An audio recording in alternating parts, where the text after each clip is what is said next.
পঞ্চগড়ের আটোয়ারী উপজেলার ধামর গাছবাড়ি উচ্চ বিদ্যালয়ের মাঠে বিজিবির সচেতনমূলক এক সভার আয়োজন করা হয়েছে। এখানে প্রধান অতিথি হিসেবে উপস্থিত ছিলেন বিজিবির ঠাকুরগাঁ সেক্টরের সেক্টর কমান্ডার কর্নেল রব্বানী।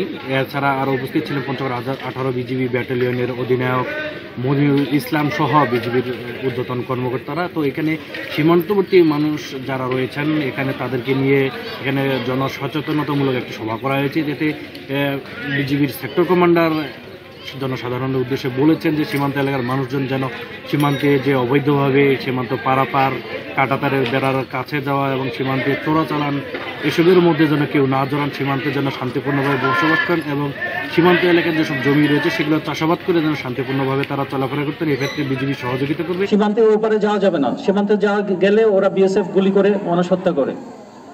আমরা এটা বোঝানোর চেষ্টা করি।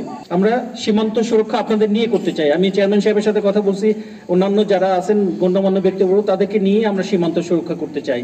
আমি মনে করি যে সীমান্ত সুরক্ষা যেমন আমার দায়িত্ব, আমাদের বিজিবি সদস্যদের দায়িত্ব, আপনাদের সকলের দায়িত্ব। আমরা সীমান্তের কাছে যাব না এবং চোরাচালানির সাথে জড়িত হব না।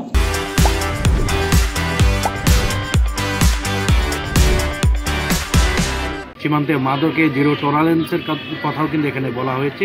এরপরেই কিন্তু বিজিবির পক্ষ থেকে শীতার্ত যারা মানুষ রয়েছেন তাদেরকে শীতবস্ত্র হিসেবে কম্বল বিতরণ করা হয়েছে। এই ছিল আমার কাছ থেকে আটোয়ারীর এই ধামর গাছবাড়ি উচ্চ বিদ্যালয়ের মাঠ থেকে জনসচেতনতামূলক অনুষ্ঠানের সর্বশেষ খবর।